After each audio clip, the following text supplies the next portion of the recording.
Most people have been taught a childish idea about money. They have been told that capital is neutral, that money has no memory, no conscience, no preference, no politics, no ethics. It just goes where the return is highest and stays there until something even more profitable appears. I have never believed that. Money may not have a soul, but the people allocating it certainly do. Committees do, pension boards do, trustees do, regulators do, workers whose retirements are being invested do, and once enough of those people begin treating moral risk as financial risk, the market does not remain neutral. It reprices quietly at first. Then, all at once. That is why I want to talk about a development most people will misread as a niche European headline. They will say a Dutch pension fund sold one American stock. That is all small story. Symbolic gesture. No need to think harder. That is exactly the kind of lazy reading that causes investors to miss structural change while they are staring at the ticker. Because this is not mainly a story about Palantir. It is not mainly a story about the Netherlands.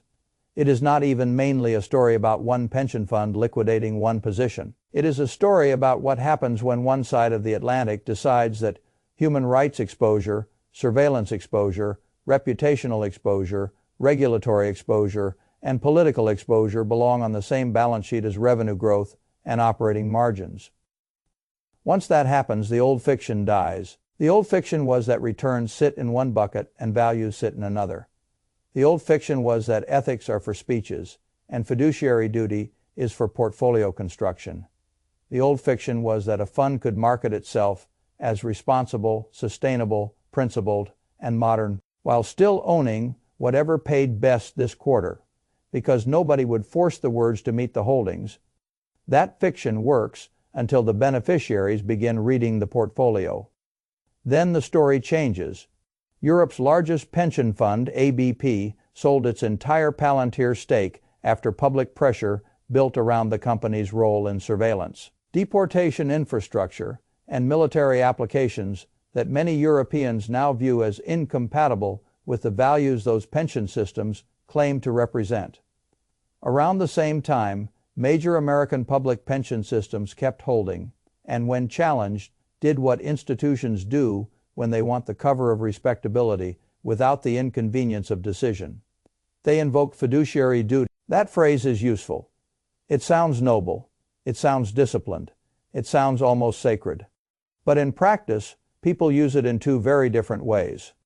Some use fiduciary duty to mean I must protect my beneficiaries not only from visible market losses, but from the long tail of reputational, political, legal, and ethical damage that comes from funding activities my institution itself would condemn if described plainly. Others use fiduciary duty to mean I will continue owning the profitable thing until someone physically forbids me from owning it, and I will call that restraint, professionalism, and objectivity. Those are not the same doctrine. Those are two different civilizations pretending they are still operating from the same investment manual. If you want to understand what happened here, stop looking at the stock first and start looking at the people whose money was in it. ABP is not a hedge fund run by three aggressive men in suspenders trying to wring another 20 basis points out of a cyclical trade. It is retirement money for teachers, civil servants, healthcare workers, and public employees. That matters. The source of capital always matters. Money does not arrive at the market naked. It arrives wearing the identity of whoever earned it. When teachers discover that their retirement savings are helping fund a company associated with deportation databases, population surveillance, and battlefield targeting controversies, they do not process that as an abstract, efficient market event. They process it as moral complicity attached to their life savings. And once enough beneficiaries feel that friction, management can no longer claim the position is just a position. It becomes a referendum. This is the first mechanism I want you to understand. I call it the beneficiary revolt. The market loves to talk about capital as if it belongs to institutions. It does not. Institutions are custodians. The real owners are ordinary people whose names do not appear on television and whose money is usually moved without their informed consent. Once those people discover what the capital is doing in their name, the manager has a problem no valuation model can solve, because the question is no longer, what is this company worth? The question becomes, what is the price of continuing to own it after the people whose money created the position have decided that the holding violates the stated purpose of the fund itself? That price can be small in 1 quarter and immense over 10 years.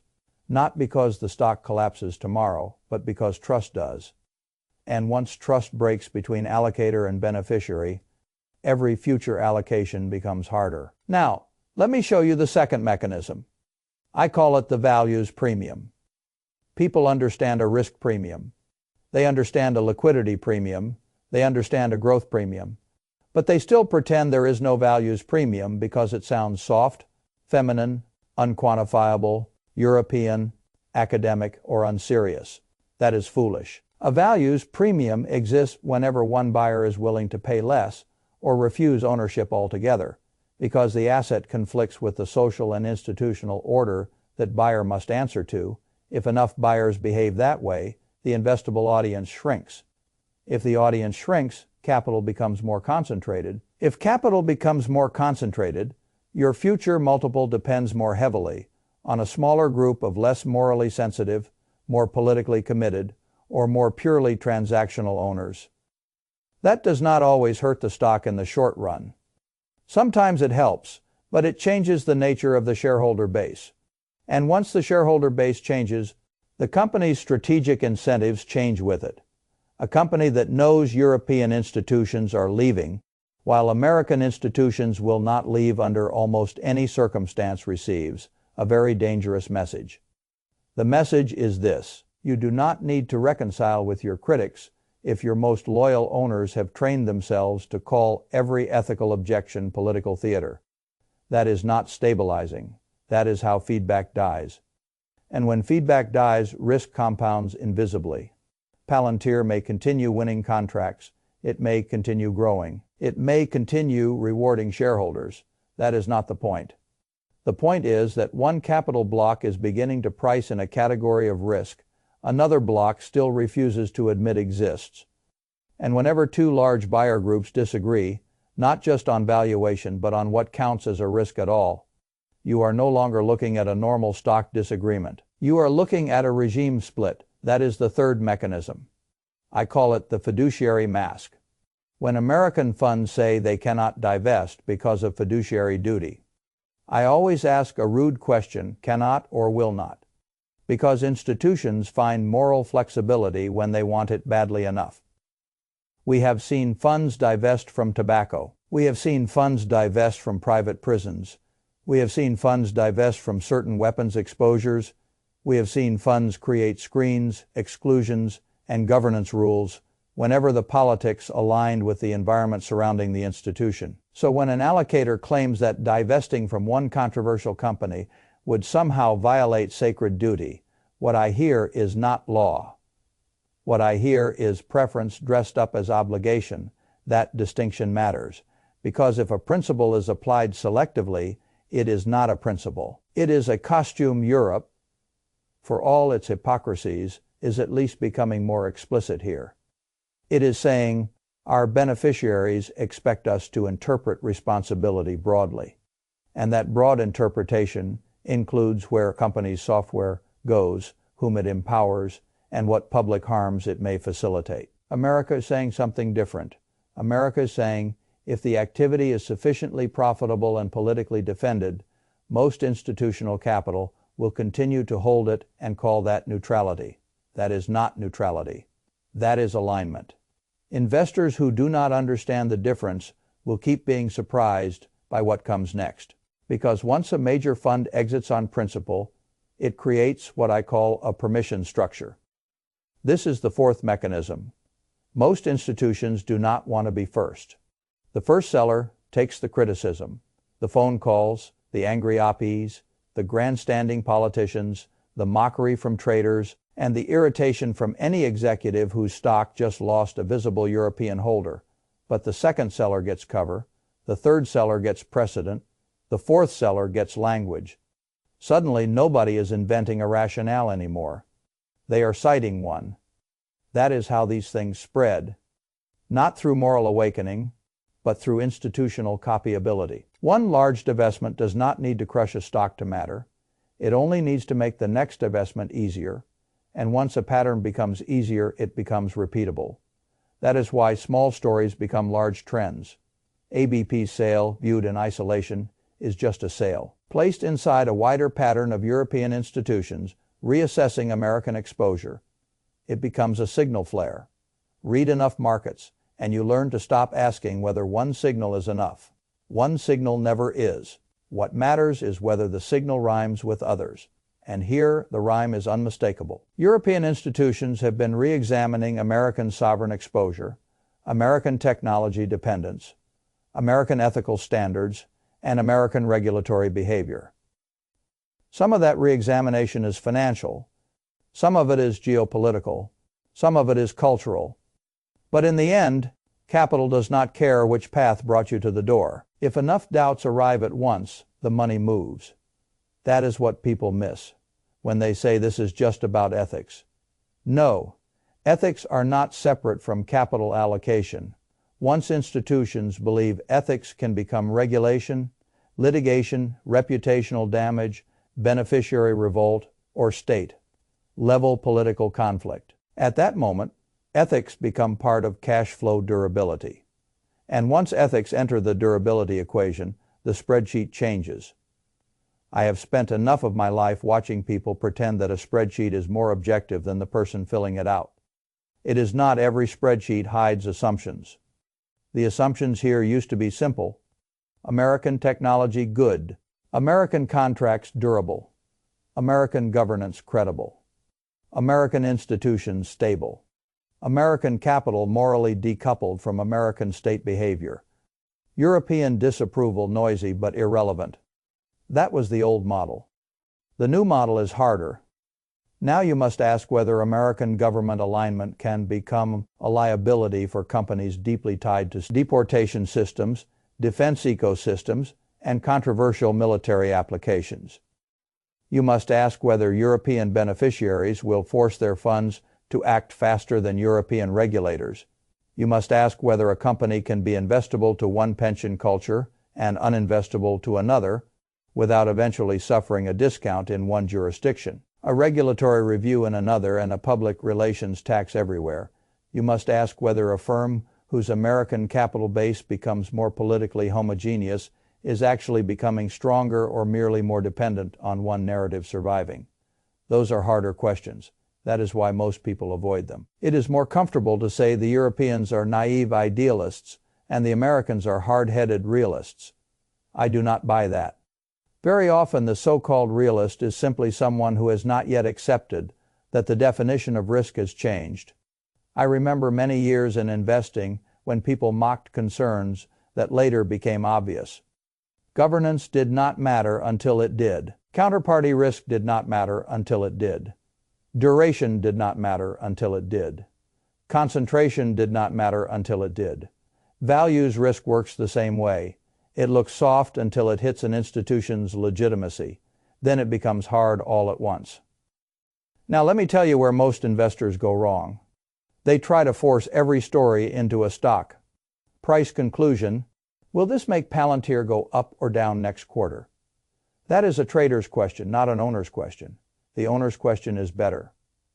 What kind of shareholder base is this company training itself to rely on over the next decade? That question will tell you more, because if one side of the Atlantic keeps stepping away and the other side keeps doubling down, the company may still win financially. I am not denying that, but it will win with a narrower coalition under more polarized conditions and with less room for reputational error in jurisdictions that no longer trust it. That is not the same thing as broad legitimacy. And broad legitimacy is one of the hidden compounding assets of any large company. Lose it slowly enough, and the stock can still look healthy for years. But the optionality shrinks. The customer mix narrows. The regulator's suspicion rises. The public explanation burden grows. The moral discount rate rises, and management, if it is honest, eventually realizes it is not just selling software anymore. It is selling a political and ethical self-definition that some buyers will embrace and others will reject outright. This is why I say the transatlantic values gap is no longer a newspaper phrase. It is becoming a capital market fact. And capital market facts always matter more than moral speeches, because facts move money. If you want the deeper lesson, it is not about Palantir at all. The deeper lesson is that modern investing now runs on two ledgers. The first ledger is the visible one: revenue, margins, growth, contracts, multiples, free cash flow, guidance. The second ledger is the hidden one: beneficiary tolerance, institutional legitimacy, regulatory comfort, cultural acceptance, moral backlash, political durability. Most amateurs study only the first ledger. The professionals who will survive the next decade must study both, because when the hidden ledger changes, the visible ledger eventually follows. I want to leave you with a simple operating protocol, because this is where intelligent investing begins.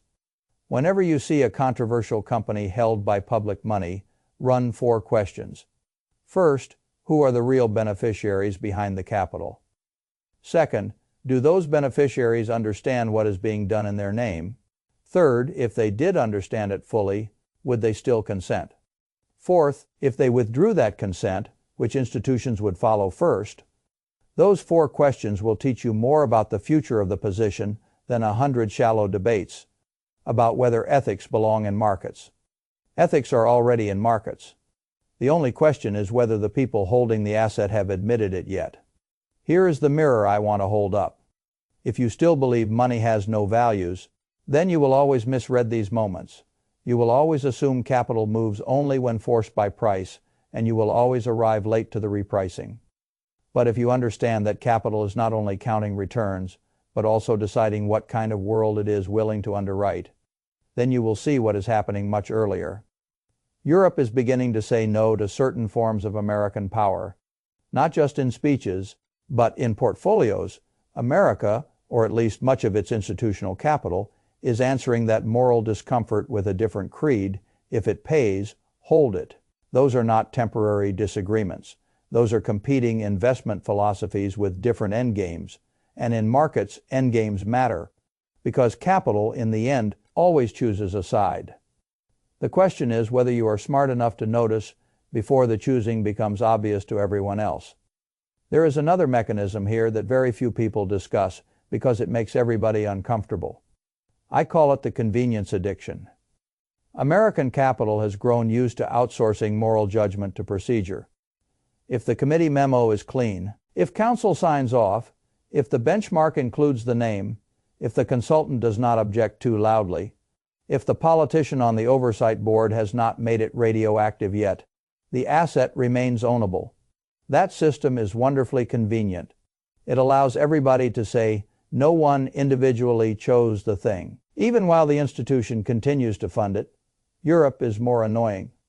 Europe still hides behind procedure too, but its beneficiaries, unions, public media, and political culture are more willing to force the moral question back onto the committee table. That makes European capital slower, more self-righteous, more bureaucratic, and often more irritating. It also makes it less likely to sleepwalk forever. That matters because the market eventually punishes sleepwalkers. Do not misunderstand me. I am not telling you Europe is pure or America is corrupt beyond repair. I am telling you something much more useful than a sermon. I am telling you that the location of moral friction now affects the path of capital. If friction is high in Europe and low in America, companies exposed to controversial state power will naturally become more dependent on American pools of capital. If that dependence increases, their future defense against criticism will not be broad legitimacy. It will be political entrenchment. And political entrenchment is a fragile form of protection. It feels powerful right up until the coalition shifts. That is why serious investors pay attention not only to contracts and margins, but to where criticism is tolerated, where it is suppressed, where it is absorbed, and where it becomes policy. The fifth mechanism is what I call the regulatory echo. A pension fund sale is not a regulation, but it can become the social precondition for regulation. Once a major institution publicly exits for human rights reasons, It becomes easier for legislators, privacy officials, procurement officers, and local authorities to ask why public money or public contracts still flow to the same company. One ethical sale becomes 3 hearings. 3 hearings become a procurement review. 1 procurement review becomes a delay. A delay becomes a headline. A headline becomes a reputational cost. That reputational cost may not show up in next quarter's revenue, but it changes the tone in the room where future contracts are debated. Markets are full of these second-order chains. People lose fortunes because they insist on valuing only the first domino. The first domino here is not difficult to see. A major European pension fund sold. The second domino is harder. Other European institutions now have a credible precedent. The third domino is harder still. Local pressure groups can cite that precedent to demand reviews. The fourth domino is harder again. Regulators, police agencies, universities, and municipalities no longer have the luxury of pretending there is no live controversy. That is how public legitimacy erodes. Never in one clean, dramatic move, always in a chain. Now let us talk about the most dangerous mistake a shareholder can make in a story like this. The mistake is to confuse short-term price resilience with long-term strategic immunity. A stock can ignore criticism for a very long time. A business can keep growing while its external legitimacy keeps shrinking. Those two things can coexist for years. In fact, they often do. That is why price alone is a poor teacher. Price tells you what the market is willing to pay this minute. It does not tell you which ingredients of durability are quietly rotting. I have seen businesses look wonderful on the outside and decayed on the inside. They had revenue, contracts, and confident management. What they lacked was room to make a mistake. That is the hidden cost of becoming a symbol. Once a company becomes a symbol in a moral conflict, ordinary business errors stop being ordinary. Every contract, every customer, every new government relationship, every product deployment, every data controversy is read through the moral frame already attached to the company. That raises the cost of misstep, and increased error cost is a real economic variable, even if accountants do not have a neat line item for it. I would go even further. The real division now is not between ESG investors and anti-ESG investors. That language has become too corrupted to help you think clearly. The real division is between allocators who believe social legitimacy is part of long-term asset durability and allocators who believe social legitimacy can be ignored as long as current cash flows remain strong. One group is trying to price the world as it is becoming. The other group is trying to defend the world that made their previous assumptions profitable. That fight will not be settled by one sale. It will be settled by which side better predicts the future cost of legitimacy. And here is my contract with the future, the one I would sign if I were building from scratch in this environment. I would never again treat moral controversy around state-linked technology as a side issue. I would treat it as a valuation input. I would not ask only whether the company is excellent. I would ask whether the coalition required to keep that excellence well rewarded is widening or narrowing. I would ask whether new buyers are entering because the company is becoming easier to own or because existing owners have become less willing to leave. Those are different stories, and only one of them truly compounds, because real compounding requires more than growth. It requires the preservation of permission, the permission to sell, the permission to contract, the permission to recruit, the permission to expand, the permission to remain acceptable to institutions that cannot afford to look dishonest in public. Lose that permission slowly enough, and people will still call you successful. But the range of futures available to you will keep shrinking. That is why this story matters. Not because one Dutch fund sold, but because the sale revealed the map. And the map says that Europe is beginning to allocate capital as if values, regulation, and legitimacy belong inside the investment process, while America is still allocating huge pools of public retirement money as if those concerns can be indefinitely subordinated to present returns. One of those systems will prove more adaptive, the other will look stronger until the day it suddenly does not. In investing, I never like sudden lessons. I prefer the quiet kind, the kind that arrive early enough for me to act. This is one of them.